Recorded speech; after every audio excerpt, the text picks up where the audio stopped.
Welcome to Uncle Jimmy's podcast. Sit back, relax, and enjoy the conversation. What do you both think about fear? I'm not in this world to live up to your expectations. I'm here to live up to mine. He who is not courageous enough to take risks will accomplish nothing in life. Fear is a teacher. And I don't skip class. Good morning, good afternoon, good evening, everyone. You know, I've been doing this show long enough to know that some guests walk through the door and you just feel it before they say a single word.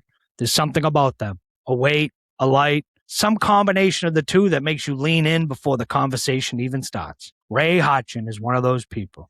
He's a man who has lived, and I mean lived, across 5 decades of this crazy, beautiful, unpredictable thing we call life. A kid from Texas who became an investment banker, a banker who became a pharmaceutical guy, a pharma guy who pivoted to consumer electronics, a tech guy who found his way into the world of SaaS software and woven through every single one of those chapters. One constant, one thread that never broke. He told stories. He's been quoted in national media. He's written for platforms across the internet. He's put out 5, count them 5, maybe even more than that, published books. And if that was 7 now? 6 now. 6. And if that wasn't enough, the man performs and records music with his 2-piece acoustic band. Because apparently Ray decided that one life just wasn't going to be enough for him, right? But in March of 2019, life handed Ray something nobody asked for, nobody wanted, nobody was ready for. Multiple myeloma, cancer. And here's what I need you to hear right now, because this is the part that got me when I was reading about this man. He didn't quit. He didn't retreat. He didn't disappear into the darkness of that diagnosis. He wrote a book about it. He named it Me, Myself, and My Multiple Myeloma. He looked that disease in the eye and he told its story too, because that's who Ray is. He's a fighter, a storyteller. He is a living, breathing reminder that the human spirit, when it decides to go all in, as everybody knows here on Uncle Jimmy's podcast, the big theme is going all in life. That something is cancer cannot touch, right? So today we're going to go deep. We're going to go wide. We're going to cover a life that refuses to be lived small. And I promise you, by the time this conversation is over, you're going to walk away different. Ray, welcome to Uncle Jimmy's podcast, my friend. Let's go all in. Jimmy, man, thank you for that introduction. I want you to follow me around and introduce me everywhere I go. That was fantastic. Thanks so much. I love what you do with the show.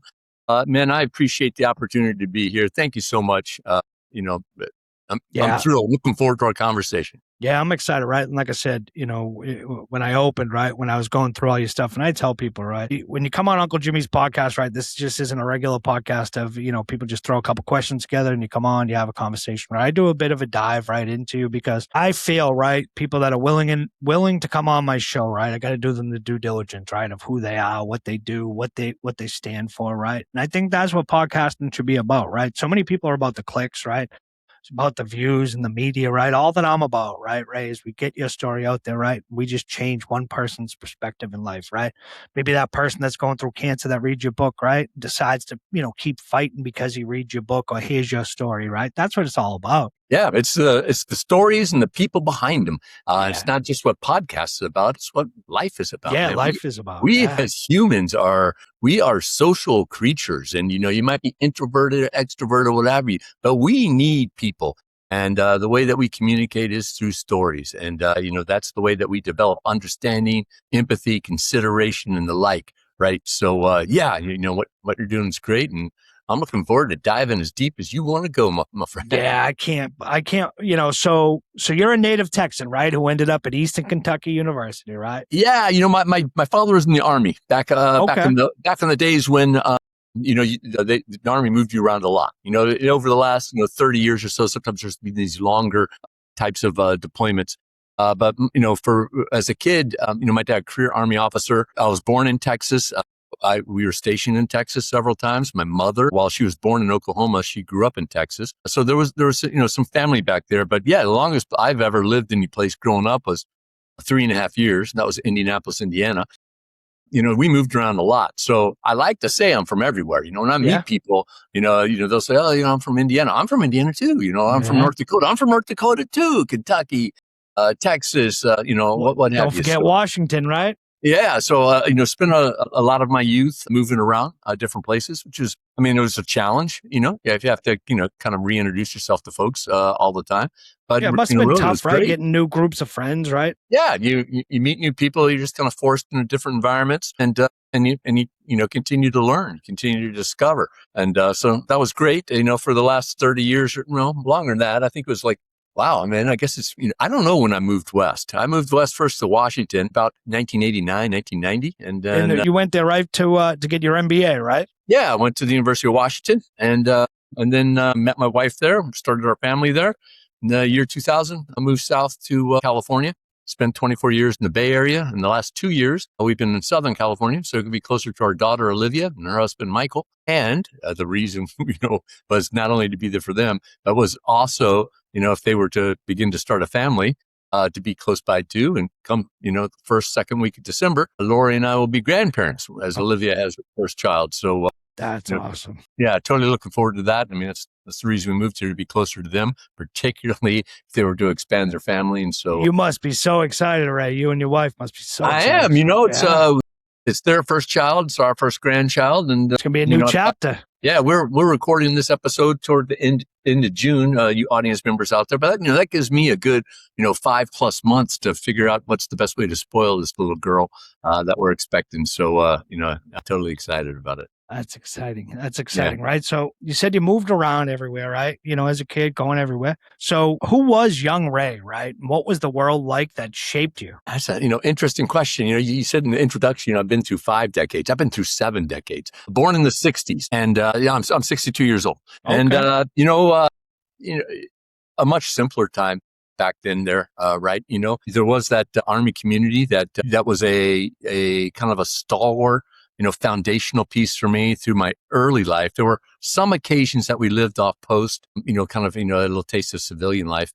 But most of the time for, up through, say 6th grade, most of the time we're on Army posts. Then, our family began to move, live off post and, be integrated into different school systems and things like that. But the Army was a big part of it. Not only was it my dad's career, but he spent time in Vietnam, and that war very divisive amongst people coming up. It wasn't like World War I, World War II, and the Korean War. It's not like it wars even now when service people come back. It's a different type of environment. But the one place that the Army at that time, the armed services, the other branches, there was this community because you couldn't necessarily trust the the folks outside the community, the civilian community, but what you did have was the brotherhood and the sisterhood within the community and the families that were associated with that. And it was really cool because it was diverse, right? It's not like the acceptable thing to say now that that you don't see color because you don't see what ethnic backgrounds and you don't see what's important to people. But back then in the the late 60s and the early 70s in the Army community, for example, at least for me, you didn't really see color. You saw olive green, drab green. You saw that was the color you saw. You saw our sense of community. So the young Ray is a guy that rooted in community, but also rooted in imagination, storytelling. My parents stress reading. My dad has an unbelievable collection, a library. Without a question, and at least in my mind, he continues to have the country's largest privately held military history library. In his Leavenworth, Kansas home, he has over 20,000 volumes.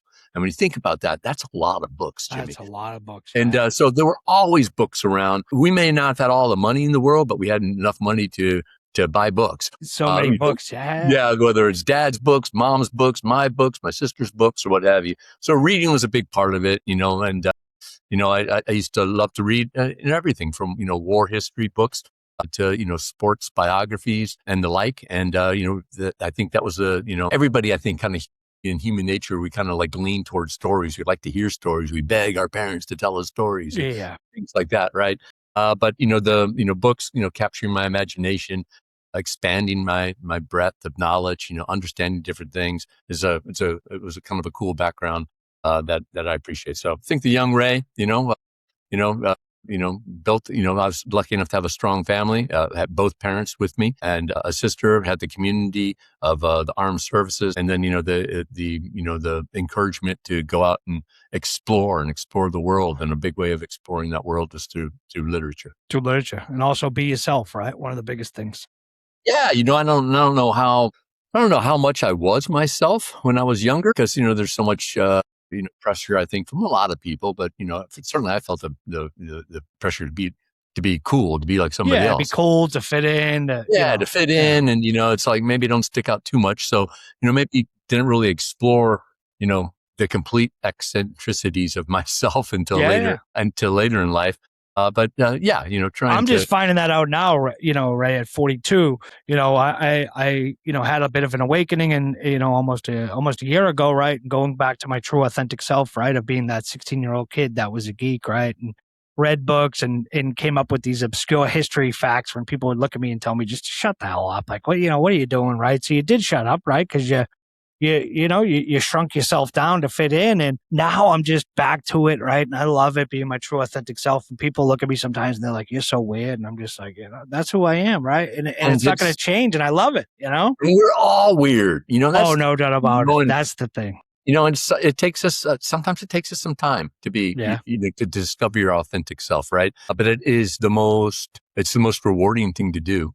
It certainly allows you to feel the greatest sense of satisfaction, fulfillment, peace of mind, and joy, love, all these positive types of emotions and feelings that we all deserve, right? And so many times we're, trying to be whom we expect others to be. But when you can be yourself and when you can accept others to be themselves, that's when you find, harmony. And that's when you find, all these, great emotions that we all deserve to feel. Each and every one of you out there in the audience, you deserve it too, right? And it starts with understanding yourself and then understanding others and accepting others as well. Yeah. Right. Because you're not going to find yourself, right? Your true authentic self in anybody else. And nobody's going to be able to show you except yourself.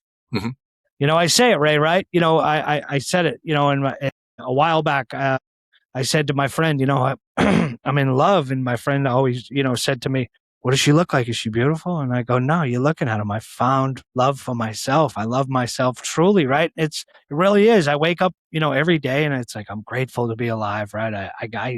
I was saying it the other day, I was out front at headed to work and I had my computer and stuff in my hand and I'm just staring up at the sky, just living in the moment, right? And it's just like, yeah, I'm alive. I'm breathing. Like, this is great. This is awesome. But, a year ago, I couldn't, I didn't care. And I was just like, all right, run out the door, like not smell the roses, right? Take a second to realize the, blessing that we have to see another day. And I understand the idea of achievement. I got to get things done, right?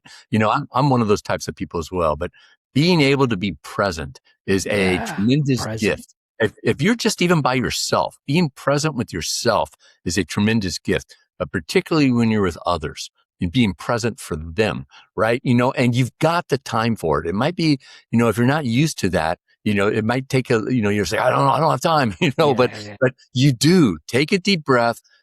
I have learned a difficult way. I've learned with a cancer diagnosis, that the gift, the day is the gift, right? Yeah. You have today. Intellectually, we know that not everybody received today's gift of the day, right, Jimmy? We know that. Some people are no longer with us, right? Yeah. So, what's the best way that we can honor them? What's the best way that we can honor the day itself? But most importantly, what's the best way that we can honor ourselves? What are we going to do today with intent and with purpose to make this a great day? A great day. And I know there's going to be, instances where parts of your day is not great and it's the big grind and I got to do this and blah, blah, blah, blah, blah. And, some people are, maybe suffering through, illnesses like clinical depression or might have a hard time seeing that. But, being present for the day, seeing a hummingbird, with its beak inside of a flower or something like that. It's appreciating that. So some of those little tiny things that little things. Yeah. That just, give you, I don't know, just gives you gives joy. You that little energy that, it's like, oh, I'm alive, right? One of my big things, Ray, is seeing the bees in the flowers. Yeah. I just this week or a day or two ago, I'm out letting my dog out in the morning, a Quinn, and I'm looking at the biggest bumblebee I've seen in quite some time. Not a honeybee, but a big old giant bumblebee.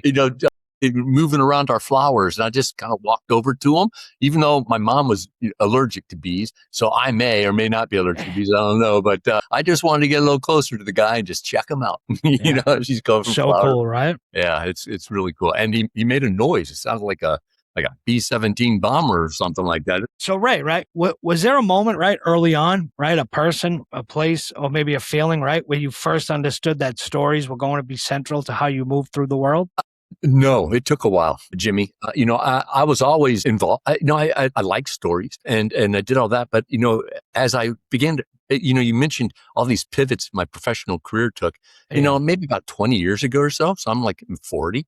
Yeah. It dawns on me that, all I'm about is storytelling. I've told stories for my career. That's the common denominator. That was the common thread. Like in investment banking, we're telling stories about companies or organizations. You should think about this investment because of this story, right? Yeah. And then I moved into organizational development and consulting, and that was really, taking the stories of an organization, of a team or what have you, and just telling it back to leadership, saying, this is what's going on, or this is what they want to have happen, and so forth, right? And it was those telling those stories. I got into marketing. Marketing's all about telling stories. I got into public relations. PR is telling stories to help other people tell the story for you. Stories for you. Yeah.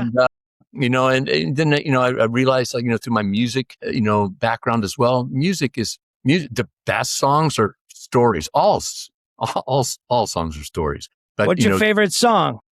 My favorite song? I have so many. My favorite band would be Van Halen. Okay. But, when I think I think maybe my favorite song might be Elton John's Tiny Dancer. Okay. Because it's a bit of a rule breaker. It's got a couple cool verses. It's got a pre-chorus, and it's got a chorus that is like everybody knows. So that's mine. But I got to turn it around to you now, Jimmy. What's your favorite song? My favorite? Yeah. Shoot. So I did see, and while I think on this, right, I did see Elton John in the last tour, and I can tell you, I was so impressed with the whole concert. He was unbelievable. Unbelievable. Probably one of my, you're going to laugh at this. Probably my favorite song is We Are the World. Yeah, okay. You know why? Because it takes all those top people, right? Top guys and girls, entertainers, right? And it puts them all together, right? And just that song, We Are the World. And it's sort of an ode to, like, for me, it's like, I think people need to realize that we're all in this together, right? Regardless of your religion, your race, your creed, regardless of all that, right? We're all human beings at the end of the day. And we should all want what's best for everybody, right? Nobody in the world should go to bed hungry. Nobody in the world should go to bed without water. It's so frustrating, right? You think of it. I think we just hit the first ever trillionaire on this planet. What are we doing? While there are people starving, while there are people, dying because they're emaciated, there's so much that can be done that I think if we did it as a collective whole, instead of looking at each other as those are my enemies, these are my allies, right? We're all allies at the end of the day, and fighting fighting for the common good, which is for the betterment of human beings on this planet. When I talk about my illness, I tell people that first of all, we all get something, and we're all in this together. We are truly in this together. When I talk to new patients in particular, one thing I like to convey to them is that you are stronger than you know. You'll be tested. You'll continue to be tested, and you will continue to rise. You will rise to the occasion. You're stronger than you know. Then I also let them know there's a community. You're not alone, right? Yeah.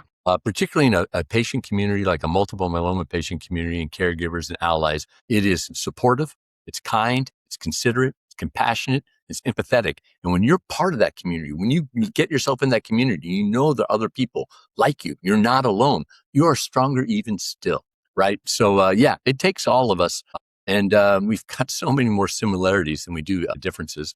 No doubt about it. So, I came across a quote the other day, talked about life. It said, life is a sexually transmitted disease, and it's 100% fatal. That gives you a kind of a different type of a perspective, right? Look at it, perspective, yeah. But we are all the same. But when back to that storytelling question, Jimmy. I realized that I told stories in my professional career. I told stories, through my music, and then when I came to realizations about things I wanted to do, I wanted to tell more of my stories. So instead of telling stories for other people, I'm still a freelance marketer or writer for folks, and so I do tell stories for other companies and for other individuals. But I also want to dedicate time for my stories. You Yourself, talked about the 6 books that I've written. I'm working on the manuscript for books number 7 and number 8. I got a couple of ideas for, book number 9 and 10 as well, and continuing to write music. So, it's a bit of a pivot that I turned, and a big catalyst for that pivot was the diagnosis over 7 years ago of multiple myeloma. And that's 2 words that maybe people in your audience are familiar with.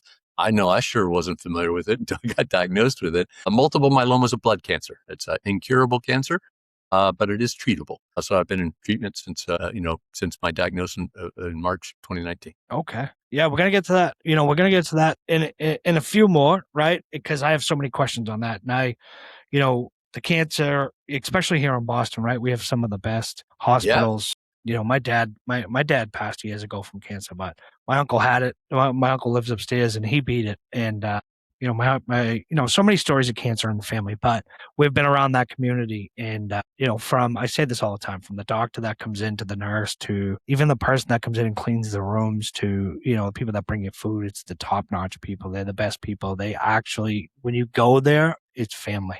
And they make you feel like it's, it just feels like you're walking into a big, huge hug, right? And it's amazing.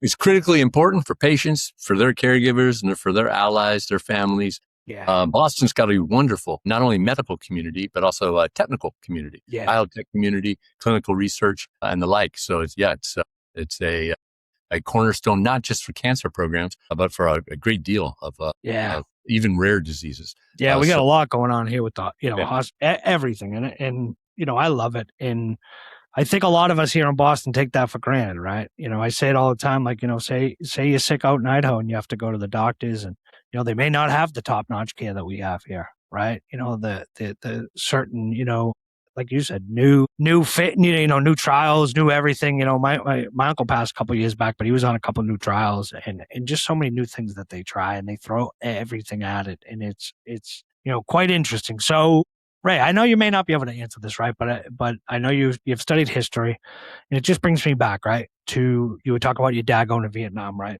Why do you think the community, right, the population of this country didn't accept those veterans when coming back? Why do you think there's so much hatred and vitriol towards them? Yeah, I think it was misplaced, right? I think even people who maybe were involved in some of those acts said, maybe we're pointing our frustration and anger at the wrong places. As it relates to the Vietnam War, I think, first of all, it was the length of time through that war. That was a multi-generational conflict, right? That took, over 20 years. And so that was a long time coming. The American public was told it was, to stop the spread of communism. But, history now shows that, perhaps it wasn't. And there are a lot of other, political, geopolitical, and economic considerations that's thrown in as well. It's also the first war that was, broadcast. Not quite live. It wasn't quite live, but, you had cameras out there that showed the, true brutality of war. And there's a little bit of motion picture stuff through World War II and the Korean War. There's a lot of still photography, but, here on the nightly news, you saw, people, American citizens 7,000 miles away from home, and uncertain exactly what you're fighting for a really long period of time. The frustrations of the American public, the protest movement and the like, unfortunately, some bunch of really young kids. Young kids, yeah. Teenagers, 18, 19-year-olds, 20-year-olds. Most of them drafted too. They had no choice. Yeah, they were, they were coming back to a place that, I don't want to say it's the wrong thing to say, kill the messenger thing. They weren't the messenger, but, they were, unfortunate, I guess, surrogates for politicians and decision makers. No doubt about it. I think that's it was a complicated period in time. All periods of time are complicated when you're in it. We are certainly going to next year look back to this year and say that 2020 is pretty complicated. One of them years, right? Yeah. So. But yeah, it was an unfortunate thing. What I do appreciate is the way veterans have been treated since. It started right afterwards. Grenada was a day-long conflict, but still, the difference between that, certainly, the war on terror and some of the overseas deployments, Kuwait and like, we've seen a different appreciation for what our brave servicemen and women do, for not only for their country, but for other people, other people's countries Exactly. and the like. So, yeah. Yeah. My So biggest appreciation of the servicemen and women, it's, taking the politics out of it, and what you do, you train and you execute upon your training, not for your country, not for the overall mission, but really from a very, microeconomic type of way. That's for the brother or sister to either side of you. Right. And I appreciate that type of view. When it comes to community, when it deals with illnesses, right? It's the people alongside of you and the strength that I get, the motivation I get, inspiration I get. Knowing when I walk into my battle daily with multiple myeloma, I've got people not behind me. Behind me is one thing, but right alongside me. Brothers and sisters alongside me, that means the world to me. And as a patient, and if I can be there for other patients, to be right alongside them, I have a feeling they're going to have that same sort of appreciation. So that's what I, commit myself to. I'm a cancer patient advocate, and amongst other things in my life. And it's been me. Jimmy's been, with the exception of, my 30 plus year marriage to Lori, raising our two kids, Raymond and Olivia. Being a cancer patient advocate and engaging with these cancer patients around the world, been the honor, highlight of my life. Yeah. Awesome. Yeah. And I can't wait till, to get into that. I just got a couple questions about your books, right? So okay. 6 published books, right? That's not an accident, Ray, right? That's commitment, right? Walk me through the collection, right? Because look at the list, right? I see a man who writes across wildly different worlds, right? Football, cancer, motorsports, espionage, business, right? What is it about sitting down and writing a book that keeps pulling you back? Those are great questions. Right? I like telling stories. I think I'm good at it. The first book was a book I co-wrote with a friend of mine. It's called Immaculate: How the Steelers Saved Pittsburgh. Yeah. And it's I'm not a Yinzer, as you said. I'm a native Texan. Tom is the Yinzer. He is from Pittsburgh. He loves Pittsburgh. And it's ironic that, at the time, that book came out 4 years ago. So, the late 50s Ray, boy, man, that 12, 13, 14-year-old Ray wouldn't even recognize that. Because, back in the 70s, as a native Texan, as a dutiful Texan, a good Texan, I was a Dallas Cowboys fan, right? And the Pittsburgh Steelers were perennial gum on my shoes, beat the Cowboys in 2 different Super Bowls. My second favorite team was the Houston Oilers, because I was born in Houston, and I'm also a good Texan, so you got to like them. The Oilers could never win the AFC Central Division title. They lost in the playoffs to the Pittsburgh Steelers. And then my third favorite team, Jimmy, was the Oakland Raiders, because my mama liked Kenny Stabler, and just like everybody else's mom liked Kenny Stabler. Yeah. And so the Raiders are my third favorite team, and the Raiders very famously lost 3 playoff games to the Steelers. So, here I am writing a book about how the Steelers saved Pittsburgh. But, in writing that book, that's a book I'm super proud of, because you cannot write about a thesis that how the Steelers saved Pittsburgh without talking about Pittsburgh, Western Pennsylvania, the steel industry, blah, blah, blah, blah, all those people, the Carnegies and the Mellons and all that. You have to talk about that. But how do you make that interesting to the sports fan? And you can't talk about that thesis of the Steelers saving Pittsburgh by, talking about all these great players and the owner, Art Rooney, and all this, and the Super Bowls, for the person who's not the sports fan, the history buff. And so we weave these stories together. And super proud of the book. It's done really well. And, and helping out Tom with that, Tom decided to help me out with it. He said, how about we donate proceeds, set up a foundation and donate proceeds from the book to benefit the University of Pittsburgh Medical Center, Hillman Cancer Center. So it's a book, for him. It's about his community, right? But he's also giving it back to my people, my blood cancer people. That's awesome. And, so that's awesome. And, it ignited my passion for writing, right? Again, instead of these kind of short form articles that I've written so many of, this is long form. I mean, Immaculate, I think is like 130,000 words, right? And so, that's a lot. Coupled with, my experiences of being a cancer patient and wanting to be a resource for people, that led me to my second book, my memoir. It's called Me, Myself, and My Multiple Myeloma. Those of you who happen to be watching along, it's that book right there. And, I wanted to write this as a resource. It's from me, a member of the community, for my community, and I wanted to benefit my community. So taking Tom's lead, for Immaculate being donated to the UPMC Hillman Cancer Center. I won, which by the way, there's been over $8,000 of donations from Immaculate to the Hillman Cancer Center. So that's great.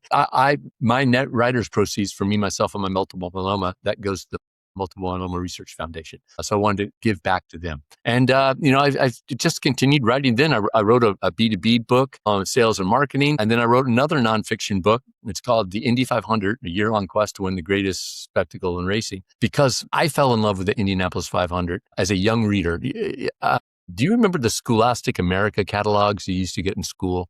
These little kind of tissue paper thin catalogs that had books in them. Yeah, I remember them. They used to come to our school as well and set up the Scholastic Book Fair. Yeah, and so I used to go and steal a book or two because we couldn't afford them. My teacher passed this one around once. It was probably like 1973 or so, something like that. And I saw this great book in there. It's called The Indy 500, 30 Days in May, written by a guy named Hal Higdon, who became very famous later for writing books on marathoning and things like that. Anyways, I read this book, and I was 8, 9, 10 years old, and it just captured my imagination for the event and for the sport, right? I love this book. In fact, look at this. I got a copy of it right here. And I for years and years, I thought, man, I'd love to remake this book. That book I read, Jimmy, was a chronicle of the 1970 Indianapolis 500, won by Al Unser. We call him Al Unser Sr. now. At the time, he was the only Al Unser. Yeah. And I thought, well, that book chronicled the 1970 race. Wouldn't it be great to update that book for like a current race? If not now, when? That's one thing my cancer diagnosis has taught me. If not now, when? A couple of years ago, I said, I'm doing it right now. So my book chronicles the 2024 Indianapolis 500 from the last 2 laps of the 2023 race to the entire year of getting ready for the next Indianapolis 500, the 2024 race. And it closes with the victory banquet the day after. So super stoked about that book because it's something I wanted to do for a long time. And then, Jimmy, I'm an avid reader, as I've told you. It's been an aspect of my entire life. But I don't read a lot of nonfiction anymore. Used to, when I was younger. Now I read a lot of fiction. And I like kind of like action adventure things, so espionage. I like thrillers, I like mysteries. And I wanted to challenge myself. I knew I could write a very good nonfiction book, but could I write a novel? So I challenged myself to write a book that I would want to read. And that was my first novel. It's called Outflanked. Outflanked, yeah. And I call it an espionage thriller. And I really hope people find it to be a thriller because it says so on the title, an espionage thriller, right? So it'd be pretty embarrassing if people thought, it's not much of a thriller. Yeah. But anyways, I wrote that book. It got positive reviews. So I wrote a follow-up, a sequel to it. It's called The Iranian Fiasco. And I'm currently writing the manuscript for the 3rd book in this little kind of mini series I have, which, deals with a CIA operative and her quick reaction force that she uses to, accomplish objectives of a mission. So, excited about that, excited about continuing it. And it's been a fun journey. Yeah, and for people listening, right, the Iranian fiasco is not talking about the current Iranian fiasco that is going on with the current administration. It's a little different. Sorry about that, Ray. I had to throw that in there. No, I appreciate that. I was talking to Jimmy earlier. It's I appreciate in a way the administration keeping it a topical, type of subject. The title I came up with, I actually wanted to have something a little bit different. It was going to be the Iranian cluster. But I didn't know if that would keep bookstores from stocking it. Yeah. So, I talked with my father about it and he's like, how about, Fiasco? And all right. So I went with Fiasco. Then just as it was coming to market in April, I see a book that's called Cluster. And, geez, I probably shouldn't have been afraid of that. But yeah, it's, I've had a fun time writing the novels. I have, it's enjoyable. It's people seem to like them. So, if you're interested in a good espionage thriller, people, go check out Outflanked, The Iranian Fiasco. They're available wherever fine books are sold, Amazon, Barnes & Noble, wherever. I was just going to ask the other you books, that. by the way. That's are the other books. So, Ray, right? So for Outflanked, right? What did it feel like for you, right, to leave the world of facts behind, right, and give yourself full permission to just make stuff up? Yeah, that's the scary part, right? When you're writing a nonfiction book, I have a bit of a journalism background. I've written sports articles like on the San Jose Sharks and other things for outlets like Yahoo and the like. So you just kind of got the facts, right? Like here it is.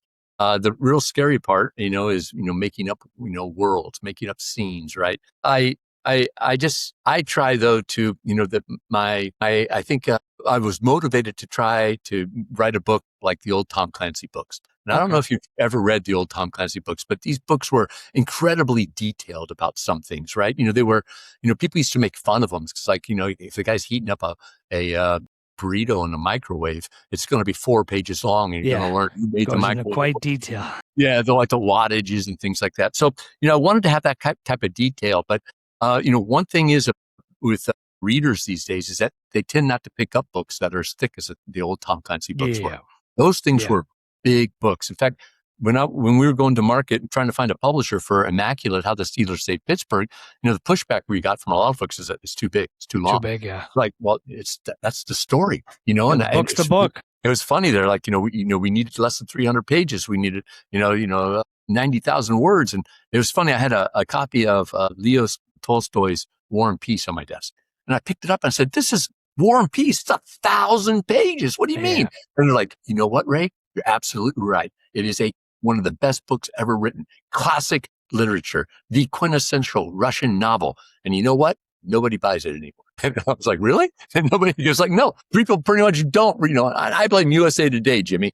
30 years ago or whatever, 40 years ago, USA Today says, well, instead of like a 2-page article, we'll make it a pie chart in 3 paragraphs. And so that's where we are. So, a fiction book, maybe 70,000 words on average, 65, 70,000 words.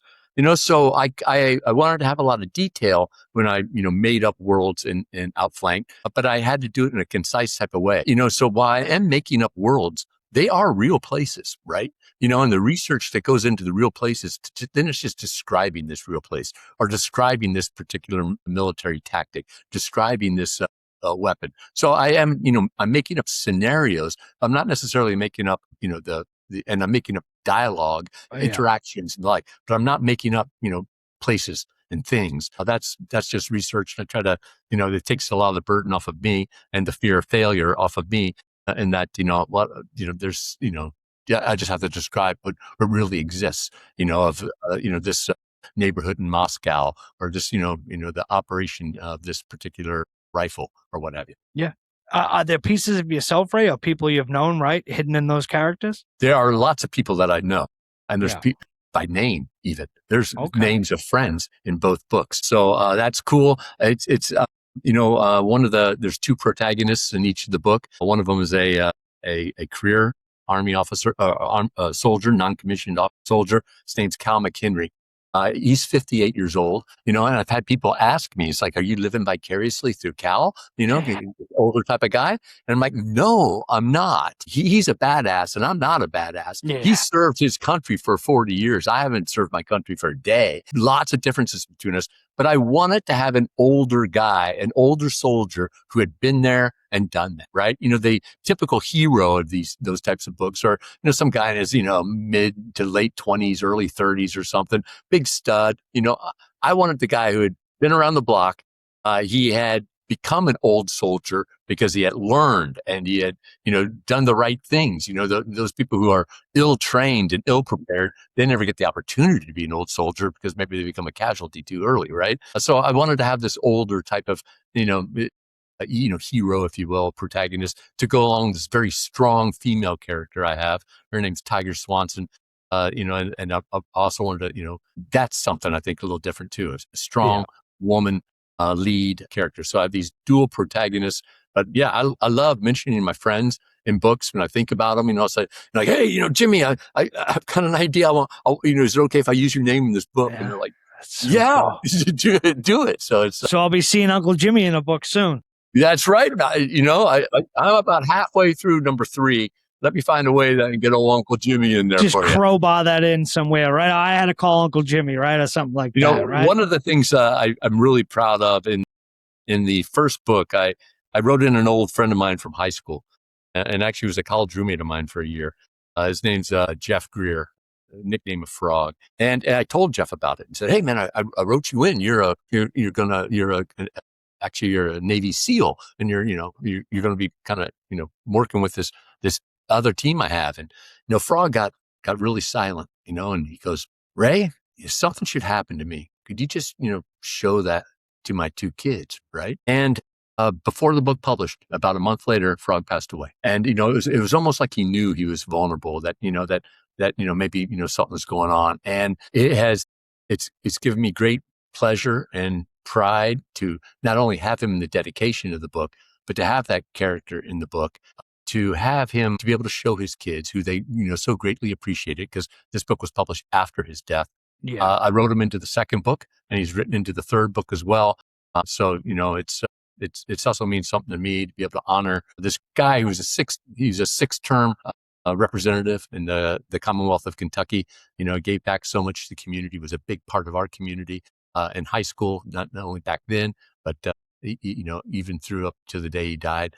So it's kind of a small, rather insignificant tribute. It makes me feel good to be able to share that with others, share his name for his friends, his family, and our community. So it's pretty cool. Yeah, that's really cool. I can tell it means a lot to you. And it's the small little things that matter, right? To be able to show his kids that. And, that's really cool. So Ray, right? March 2019, right? Multiple myeloma, right? So Ray, I want to ask you about that moment, right? And I want to ask it with respect that it deserves, right? What was the moment like when you got that diagnosis, right? What did the world feel like in those first couple hours, days? Yeah, it's a great question. My journey to that diagnosis took several months. It originally came up as a anemic value. I had a low red blood cell count on a routine blood test, a CBC. And so we had to confirm that test, and then, with that test kind of, continue to, walk down the line to more and more sophisticated tests until it got time ready for a bone marrow biopsy. And, at that point in time, my doctor pretty much, warned us like, hey, we don't know for sure what this is, but we're kind of leaning toward lymphoma or multiple myeloma, two different types of blood cancer. So, getting a little bit of a head start. Bone marrow biopsy, which I can tell you, I would not recommend it as a hobby or any type of recreational purpose. It has a reputation, and it's a well-deserved reputation. I can see as you said that, you can still feel it through your body. I've had 3 of them, and probably have a 4th. At some point in time, they're not things that you look forward to. But anyways, the bone marrow biopsy comes back. 90% of my bone marrow is cancerous. I have multiple myeloma. And I, in my professional career, there's always, there were times where, you get like bad news or whatever, and you kind of react, but you can't like wallow in it. You got to move forward, right? And I kind of naively suggested to Lori, my wife, it's like, we'll have the 10-second rule. We'll have the 10 seconds, throw a little pity party for ourselves or whatever, and then we'll get on with it. We'll get on to living our lives. And that Jimmy turned out to be quite the naive type of thought, right? Yeah. It's like you don't get a kid. Maybe some people do. But for Lori and I, getting a cancer diagnosis, for me, it was more than a 10-second thing. It was something that I thought about all the time. I woke up in the morning thinking about cancer. I went to bed at night thinking about cancer. Most of the time during the day, I was thinking about cancer. But I was also trying to take this proactive approach. It's like, man, I'm ready. Cancer's coming. So, I got to be it doesn't take a day off. Multiple myeloma is incurable, right? It's going to show up every day. I can't take a day off. I have to give my best because myeloma is giving me its worst, right? Yeah. So I'm my doctor says, Ray, you're going to be on a induction therapy for 3 to 6 months. And then after that, most likely a stem cell transplant. I'm like, hey man, I'm an overachiever. I'm going to kick ass. 3 to 6 months, forget it. We'll do a bone marrow biopsy or we'll do a stem cell transplant in 3 months. And I'm going to be in great physical shape for it. So, I'm working out even harder than I was before. I'm cleaning up my diet and all that. And, so I'm attacking this. Okay. Now, so we finally got the name. For months, I was a punching bag, taking a bunch of punches, lots of needles, blood tests, bone marrow biopsies. Now let's get some treatment going. Let's get going. Let's fight back. So that kind of motivated me for a whole 10 or 11 days, Jimmy. It was, I think I got my diagnosis like on Tuesday, like Friday night. Lori and I are out to eat with our son, Raymond, and I'm just beat, physically exhausted. I can't even read the menu. I'm just worn out. Physically, mentally, emotionally, just trained. Well, it was physical, but it turned out what really manifested itself, and I became kind of aware of right there, is that, I neglected what you just mentioned, the mental side, the emotional side, the spiritual side. Here I was just boom, taking care of my physical being as much as possible, neglected the other factors, and it dragged me down. Right. And as a musician, I kind of knew this conceptually with a mixing board.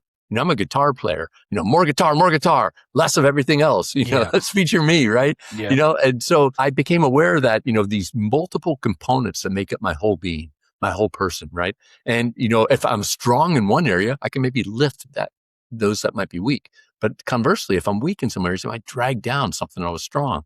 And so, I discovered that, 11 days in or so, 10 or 11 days in to my fight against cancer, I'm like, man, I need a different type of approach. I need to look at my whole being, right? And my whole life up to that point, Jimmy, kind of based around these milestone events, these tent poles, right?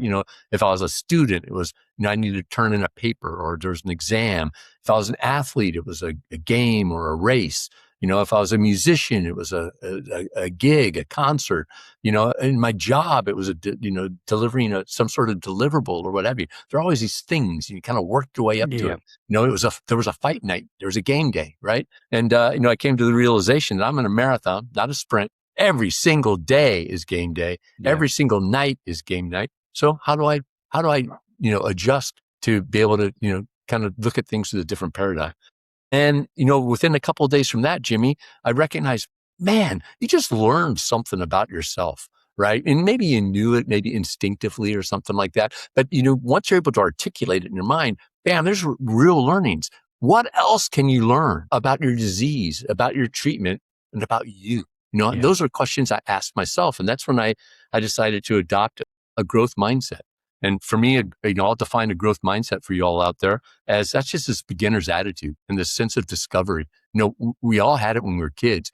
Parents let you out the back door. You went out and you explored and you learned, and you were so open to learning because you didn't have life experiences, man. You didn't already know it all. And if you are listening and not watching me out there in the audience, I just use air quotes, the know it all. There's a certain time in our lives we kind of tend to say, I knew that already or whatever. Exactly. We're in our teens. I already know everything.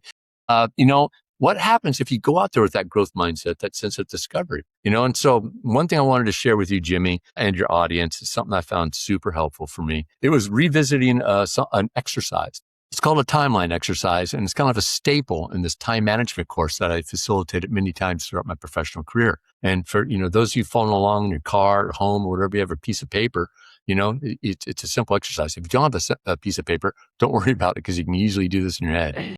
And that is, you just draw a horizontal line from left to right in your mind or on a piece of paper, or whatever. On the far left-hand side, you make a little tick mark. On the far right-hand side of that line, you make another little tick mark. Under the left-hand tick mark, you write the letter B. That represents your birth. You guys are way ahead of me because you're smarter than I am. On the right-hand side, most of you have already written it down there. It's the letter D. That represents your death. What you just got there is the timeline of your life on this planet. Now comes the hard part, the introspective part. Now, we know intellectually that tomorrow is not promised, but where do you believe in your heart? Where do you think you are on your timeline? Take a moment and consider that, and then make that third tick mark where you are in your timeline. And while you're doing that, Jimmy, I'll tell you that when I facilitated this exercise in time management courses, man, I was going to live forever. Yeah. And if I wasn't going to live forever, I was at least live to 100. So that's still, I got to put my line somewhere. Let's throw it right there in the middle. Upon my diagnosis, a couple of weeks after my diagnosis, I was diagnosed 19 days before I turned 55. So late 54, just turned 55. I'm going through this exercise again. And I'm saying, man, Ray, if you're being intellectually honest with yourself, your tick mark is a little further to the right than it was prior to your diagnosis, right? Okay, so let's put it over there. Now take a moment, look at that. And what does it mean to you? And what immediately jumped out to me, Jimmy, is that, wow, I imagine a lot of people are like me, but I know for me, what this is telling me is that for far too long, I've taken time for granted. Yeah. Right? I would take all tomorrows for granted, next week, next month, next year. Sometimes, depending on the circumstances, I would take a decade for granted. Yeah, decades. It's always coming. Yeah, I'd be the guy that said, someday I'm going to ... One day I'm going to ... And so, as a musician, I'm always looking for some sort of saying to put on the back of a t-shirt. You have the band logo, Chronic Padres on the front. You have a little saying on the back. Quick motto came out of taking a look at that, and that is, if not now, when, right? Ray, stop taking things for granted. All these things you want to do, if not now, when? When? But I didn't want to stop there. So, okay, so you take things for granted. So what? What does that mean? How does that manifest itself in your life? Wow, man, almost instantly, I came to the realization, because I took time for granted, Jimmy, I took people and relationships for granted. Yeah. Yep. So, wow, it's, hey, Jimmy's this friend of mine. He's over in Boston. I'm thinking about him. Man, I'll connect with him later. He's going to I'll get to him. Kind of take those people and relationships for granted. So what am I going to do about that? I've just realized this. I've come to this learning. How am I going to change? Well, that causes a pivot to me. It allows me to concentrate. What are my priorities? Who are my priorities? What do I want to get done? And who do I want to do it with? And since I've been able to do that in 2019, I've redirected my life into, the things that are most important to me and the people who are most important. People, yeah. Yeah. So, that's, I hope, you guys out there, do the timeline exercise and just keep asking questions. How does it relate to you? What's important about this? What are you learning? There's all these things in our lives that we can learn. But there's also a bunch of things that we need to relearn and unlearn at the same time. Right. And there may be a bunch of people you got to let go, right? Too, Ray? Yeah. Sometimes, there are people you let go. We all change, we all grow, and sometimes you just got to let go of people and find new people sometimes. But discovering what's important to you and who's important to you, it certainly was beneficial to me. One thing I was able to ground myself on was core values. My core values, Jimmy, well before my cancer diagnosis, have been really relatively stable for almost 30 years now. It's family, friends, fun, fitness, education, and challenge. How I kind of live my life, incorporating my core values with all those cornerstones, and that, and then understanding what I want to do and who I want to do it with helps me, define a purpose and where I want to go. Oh, that's awesome. So Ray, right? Most people when they're diagnosed with cancer, right, they're in survival mode. You were too, right? But you also wrote a book about that, right? So why, right? What made you decide that your cancer story needed to be told publicly, out loud in print? Yeah, part of this growth mindset, sense of discovery. It's like, man, I'm going to check out a patient support group. So I go to a patient support group meeting. It's not for multiple myeloma patients. It's for all types of cancer, right? And there are even a couple of family members in there as well. And those people kind of, while my head's still swimming about my diagnosis, they kind of taught me what it's like to be a cancer patient, right? They in my time of need, they reached out, embraced me, and pulled me forward to where I wanted to be. Yeah. Not where they wanted me to be, but where I wanted to be, right? Yeah. So they helped me. And, soon after that, first patient support group meeting, which I am still a member of this patient support group, I just looked at them and said, I want to be like these people here. Those people are like heroes to me. They help me in a time of need. If I'm feeling good, if I'm feeling strong, if I'm feeling capable, I certainly want to be willing to help people who follow me, right? So, part of that was sharing my story in the book. And, me, myself, and my multiple myeloma, Jimmy, it has allowed me to engage with patients from New Zealand, Australia, Turkey, Egypt, Iran, Western Europe, a lot of the UK, and all over the United States.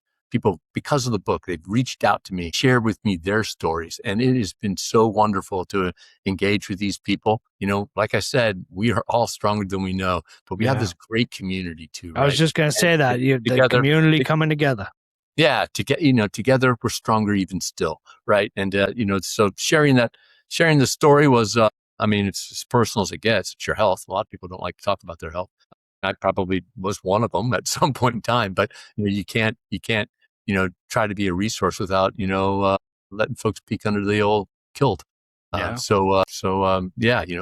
was also cathartic, and revisiting it. There were some painful parts, bone marrow biopsies. Certainly one of them, stem cell transplants, not exactly pleasant. But you got to tell those stories in an effort to hopefully give people information. People, other patients, inspire and motivate me, and I hope I can inspire and motivate other patients as well. Yeah. So what do you want, right? Another person sitting in a doctor's office right now, right, just diagnosed, to take from that book? Yeah. One thing, a topic that we've talked about already many times today: you are stronger than you know. This might not be easy. It might be a challenge, It's not an obstacle. It's not the end. It's just a new beginning, right? You are stronger than you know. That's one thing I want you to know. Second thing I want you to know is that you're not alone. People have been here before you. People are going to be here behind you as well, right? So how can you utilize this community to get the help? When you need help, find it and ask for it. And if you're feeling good, look for ways to give help to others. Yeah. A lot of people give back. Yeah, a lot of people view cancer as what it takes away from you. Cancer took away this, took away that, took away this. Let me tell you, Jimmy, on March 10th, 2019, I had a lot of roles. I was a father, I was a husband, I was an employee, I was a boss, I was a bandmate, blah, blah, blah. I had a lot of roles. And with each one of those roles, I had goals, accountabilities, things I wanted to accomplish. March 11th comes around. I'm diagnosed March 12th. You know what? I still have those same roles. I'm still a father, a husband, brother, all that type of stuff. But, I also have adopted other roles, by exploring my illness and exploring myself with a growth mindset. I'm a cancer patient advocate.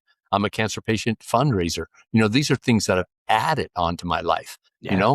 Would I rather not have cancer? Yeah. But cancer's given me more than it's taken away. I have more roles now. I have a richer, more fulfilling life now. I am the best me that I've ever been, and certainly a better me than I was 7 years ago. And I think a big part of that is, making very purposeful, intentful changes in my life based on the learnings that I discovered about myself as I'm going through this illness. A podcast host about a year ago, her show. So her name is Helena Strauss.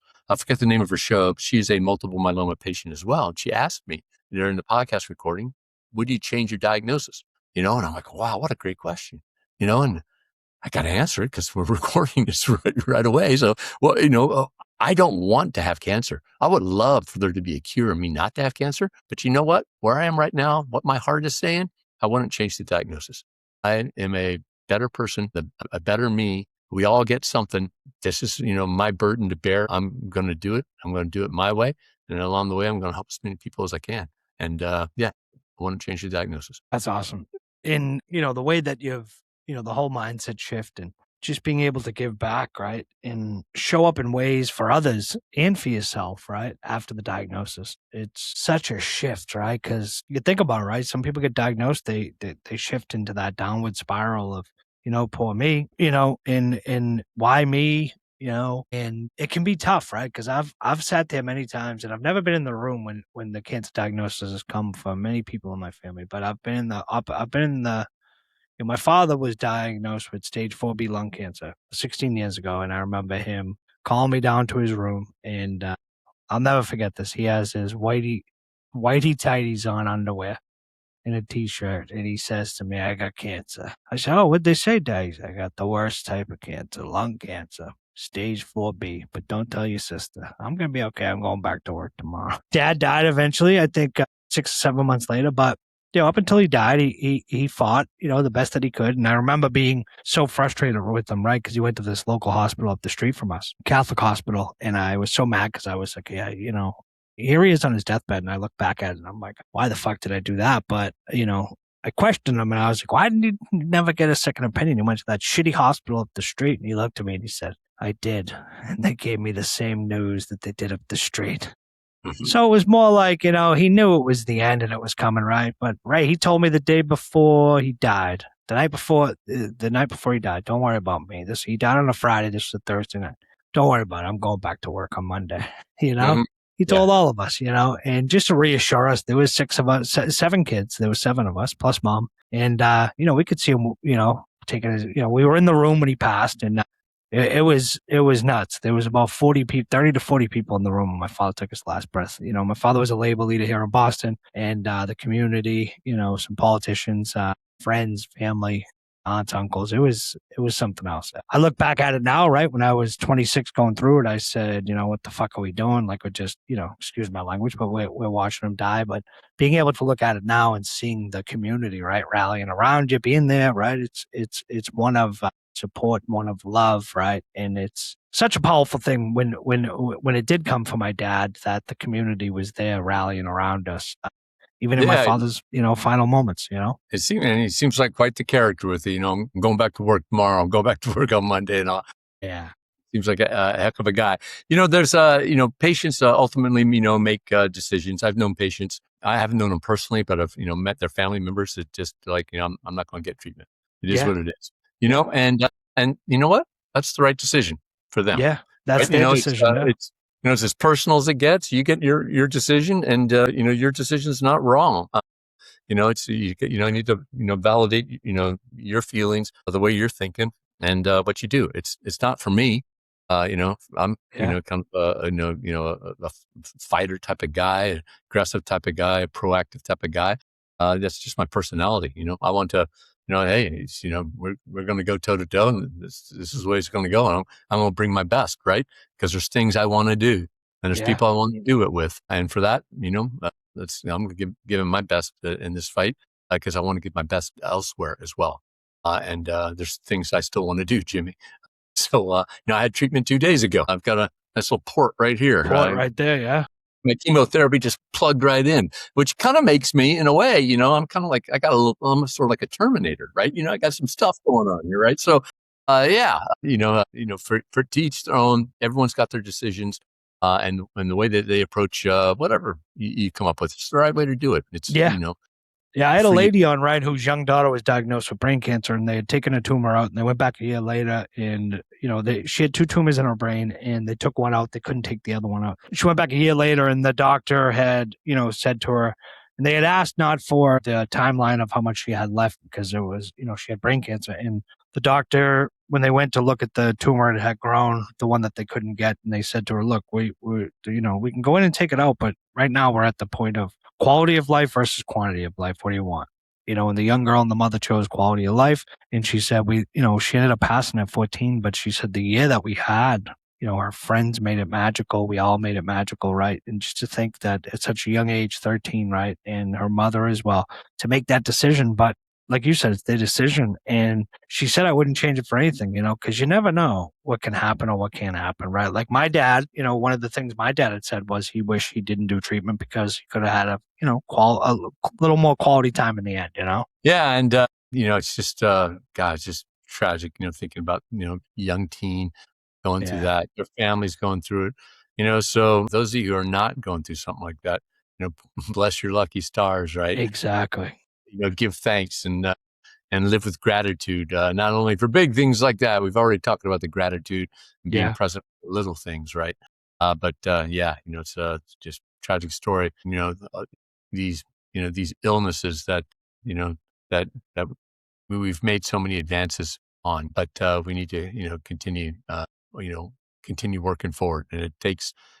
Back in the Nixon administration, there was this war on cancer type of, it was the terminology used, and it was necessary, right? Because like wartime type of, speak, that propaganda type of speak, that raises money, right? And to do that, but not only just with cancer, but with, heart disease and other, diabetes, all sorts of stuff, it's, funding, to try to come up with more advanced treatments.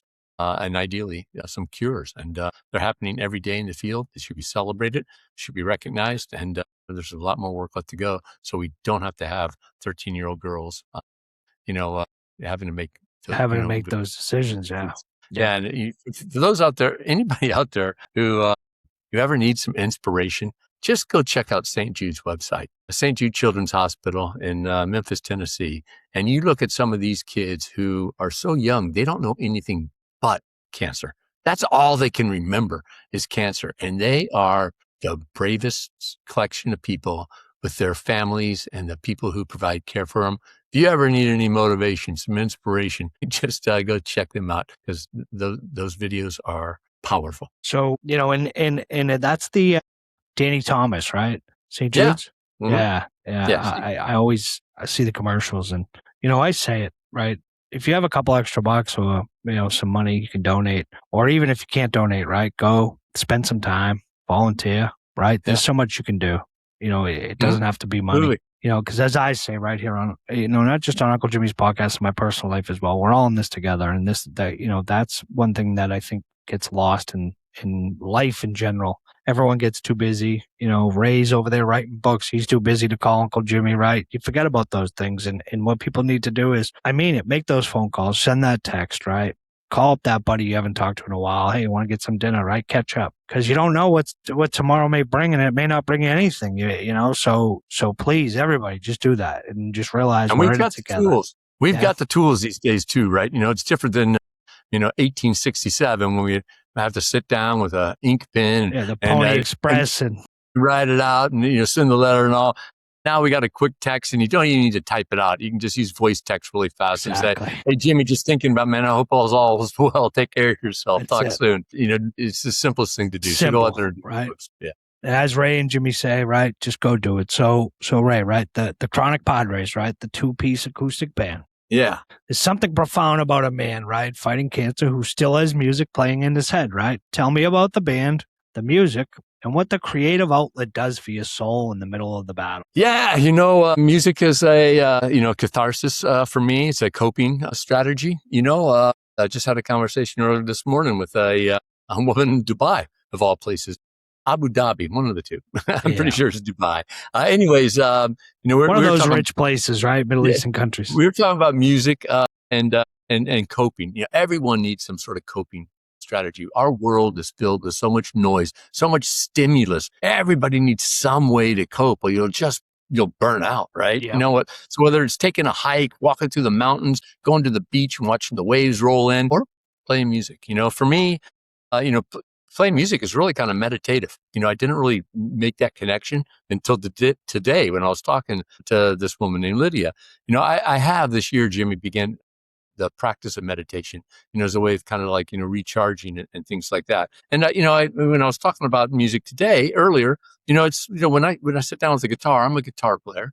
When I sit down with the guitar, and I'm strumming around, I can think about other things, but so much goes away because I'm also, thinking about the music, right? And playing that, whether it's whether it's somebody else's song, whether it's one of my own songs, or if I'm just noodling around and putting notes together and chords together, different tempos, different timbres, different tuning or whatever, and just making some noise and kind of getting lost in that. If something's on my mind, I need to take a break from it, and I need to kind of reset my energy, my nervous system and the like.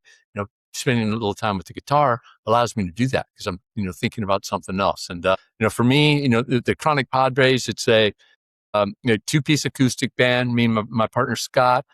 The whole impetus of this thing was like, hey, we're old enough now that we don't need to be starting gigs at 9:00 at night, with full bands and stuff like that. How about stripping it down? Everyone loved MTV Unplugged. Right? Well, let's take our favorite songs, our favorite rock and roll songs, strip them down to their bare essential acoustic elements, be a happy hour band, be home by 9:00 instead of starting at 9:00. Yeah. And we'll play breweries, wineries, clubs, bars, restaurants. And so, that's what we do. We do have original music, but, we're also of the opinion that, people don't really want to hear our original music when they come out at night, looking to have a beer or two and have a good time. So I end up playing a lot of covers, sprinkling some originals. Started out with, rock and roll, but also discovered that, the ladies, they really like the country music. So, the only reason we picked up guitars in the first place when we were kids is to try to impress the ladies. So let's get some country music in there. And then we started, experimenting with some stuff like, pop music, and it's like even EDM. What does an EDM song look like when you strip it down to a couple of acoustic guitars and the guy singing? And, one of the things I really enjoy doing is I like singing songs from women artists. People know as women. Scott's the singer, but when we're doing like a 44 song gig, a couple of sets of 22 apiece or whatever, that's a lot for, an older dude's voice to try to deal with. It's a lot for a younger dude's voice to deal with. So I got to pitch in. I got to sing 10 or 12 songs. And I don't think I'm a particularly good singer, but what I also like to do is, I like to, kind of think, what's a 62-year-old guy singing Dolly Parton's Jolene supposed to sound like? I don't know, but it probably sounds like the way I do it, right? Yeah, exactly. If some woman is trying to sing Dolly Parton, you get that comparison. It's like, she doesn't sound like Dolly Parton. Why would you want to do that? I'm not supposed to sound like Dolly Parton. I'm a 62-year-old dude, man. Yeah. But, you put me up there, play Jolene. I love like singing Miranda Lambert songs or something like that. Lady Gaga. Yeah. I do, and because, what's it supposed to sound like? Well, it probably sounds like what I'm making it sound like. Yeah. So it's supposed to sound like Ray. Yeah, and it's also kind of cool to look out into the audience too, and they're like, is that dude singing Poker Face by Lady Gaga? Yes, that dude is singing Poker Face by Lady Gaga. So Ray, what was your, how old were you when you picked up the guitar? I picked up the guitar probably, 5th, 6th, 7th grade for the first time. Okay. And thereabouts, it's, 11, 12, something like that. Met a friend. We both had a common love of Elvis Presley, and Pete played drums, and that was going to be the next either Elvis or James Burton, which is Elvis's guitar player.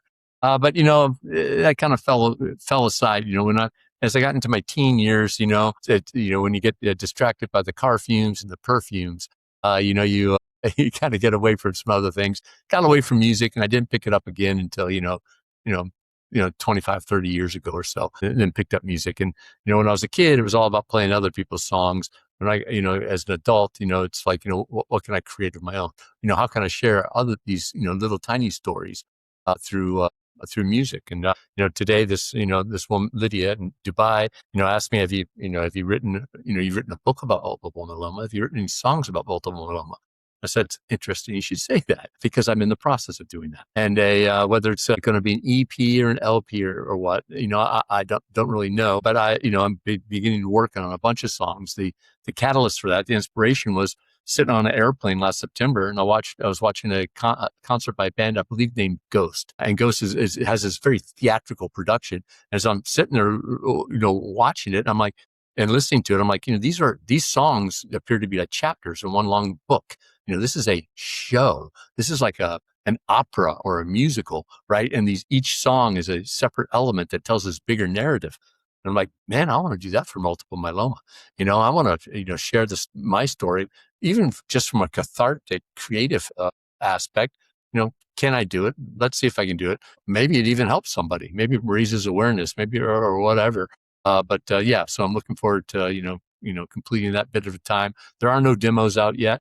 But as I make demos, I'll be sure to publish them up, to my YouTube channel, Spotify, YouTube Music, other platforms, and see what people think. Yeah, no, I'm excited. So Ray, and I wanted to take your time with this one, right? If you could reach through the microphone, right, and speak directly to someone right now, someone who just got hit with a diagnosis, right? Someone who feels like their story doesn't matter. Someone who's afraid to make the next pivot in their life, right? What would you say to them? First of all, I hear you and I understand. It can be scary. It can be uncomfortable, right?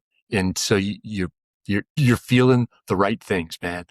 So don't think as though you're wrong, and don't necessarily think as though you have to change. But again, you can handle this, right? You're stronger than you know. Together as a community, we are stronger still. We all get something. We're all in this together, as Uncle Jimmy says. Don't forget about that. You're not alone, right? Be introspective, be curious, but most importantly, live, man. There'll be plenty of time for dying later, right? Yeah. Right now, live. The things that you want to do, don't even worry about finishing them. That's the wrong place to be thinking about. Think about starting them. Because I can tell you right now, you are never going to finish what's important to you if you don't get started. But don't concentrate on the finish. That can be overwhelming, right? What do you need to do today? How do you get started in being the person you want to be, being with the people you want to be, doing the things that you want to do, accomplishing what you want to accomplish? Get started with it. And if there is a way that I can help you, reach out, man, because I'm here to help. Yeah. So, Ray, I don't say this lightly, right? And anybody who listens to this show knows I mean every word I say from this seat, right? This was one of the most powerful conversations I've had on this microphone, because here's what you reminded me of today. Here's what I want everybody listening to right now to hear. Whether you're on the commute, at the gym, sitting in a waiting room, lying in a hospital bed, or standing at a crossroads you didn't choose, your story is not over. This man has lived it. He's pivoted 5 times across 5 decades and never lost the thread. He looked cancer in the face and didn't flinch. He wrote the book. He makes music in the middle of the fight. He keeps showing up every single day. That is not an accident. That is a choice. And the call today, the one I'm putting directly on your heart right now, is this. Stop waiting for permission to go all in on your life. Stop waiting for the diagnosis not to come. Stop waiting for the perfect timing, the perfect circumstances, the perfect moment. That moment is not coming, but this moment is here. right now, and it belongs to you. Live it. Fight for it. Tell your story. Pick up the phone and call the person you've been meaning to call. Finish the chapter you started. Play the song. Make the pivot. Go all in. Ray has earned the right to tell you that, and he did it today. I am honored to call him a friend of this show. Ray, God bless you, my friend. Thank you for every word. Thank you for the fight. Jimmy, thank you so much, man. You are so eloquent and so you yourself inspirational, motivational. You know, what you just said reminded me of a quote. I think it's an old Chinese proverb that says the best time to plant a tree was 20 years ago. The next best time is right now. So, you're everybody out there, you're not at the end, you're at the beginning. It might be a new beginning or whatever. Yeah. Go out, go forth, get started, and live your life, man. You deserve to feel fulfilled and satisfied, to have a peace of mind and to experience joy. So find those things that provide those for you and go out and do them with the people that empower you, that you want to share that with. And, Jimmy, I love you, brother, man. We are now best friends, and I'm I love it, brother. For a long time. I love it. I can't wait to have you back on, right? When we do the 7th, 8th, 9th, and 10th book, right? Yeah. And, I will come and chat with you anytime, as long as your audience will listen, as long as they participate. And by the way, one thing I do want to express to the audience, just really fast here, Jimmy, is that if there's anything I can do for you all out there, you can easily get a hold of me, particularly if you are a cancer patient and a multiple myeloma patient at that. I want to hear your story, and you can hit me up at any social media platform. It's my name, Ray Hartjen, Hartjen. My email address is rayhartjen@gmail.com. My website is rayhartjen.com. If there's anything I can do for you, please don't hesitate to reach out to me. I say this sincerely. Will be my honor to hear your story, to understand what you're going through. And if there's any way that I can help, dude, I'm all in. I'm with it. I'm doing it. Yeah. So I'm willing. Yeah, and Ray just doesn't say that to say it, right? He means it because he fucking means it. And excuse my language, Ray, because I just get fired up because I know that you truly mean it, right? You mean it, right? Because there's so many people in this world that say, oh, yeah, no, call me, text me, email me, right? Here you are, still battling, right? And you're like, just call me, right? Email me, I got you, right? And that's awesome. That's the power of the human mind, the spirit, right? Man, I'll tell you, my wife and I were at an art show a year ago, almost exactly a year ago. And we got some time before the thing started. It's like this kind of, performative art, performance. And so I'm flipping through Instagram. I notice I have a direct message. This is cancer patient, just diagnosed. He's scared and he doesn't feel comfortable talking to either his wife or his kids. Yet he feels comfortable to reach out to me. Reaching out to you. I'm like, holy smokes, man. The honor that is, but also the responsibility and the welcomed responsibilities, man. This guy feels safe with me. He doesn't even know who I am. He knows my name from the book, but he doesn't know who I am, but he feels safe with me. And what an honor that is for someone to reach out, man. I showed to my wife. I'm like, holy smokes, man. I got to get back to this guy right now, and it's, I say it, like I said, when I went to that cancer support group meeting and I saw all these great people, I'm not like, hey, look at Ray, look what Ray does. There are so many people out there in all these groups that do that. They embrace others. They bring them forward to where that person wants to be or needs to be. And I looked at them and said, man, that's what I want to be. They're teaching me how to be a cancer patient. I want to be just like they are. I want to help people as I can. And if I can help you out there, an audience member, man, I love you. I want to hear from you. Hit me up on any social platform. DM me. I'm ready. And we're going to have all that in the show notes and everything else and all my social medias as well. I've posted that all. But Ray, what I love that you said is welcoming that, message, right? And that responsibility. Because some people would brush that off and be like, I can't handle that responsibility with everything you're going through, right? But with such grace, right? And honor. And, as I say, to our newfound friendship. I can't wait. I can't wait to connect offline. And, whatever you need, I'm here in Boston. And I know you know that, brother. I love you. Keep up the fight. Peace and love. Peace and love. Uncle Jimmy out. Thank you so much, Ray. Thank you. I appreciate the opportunity.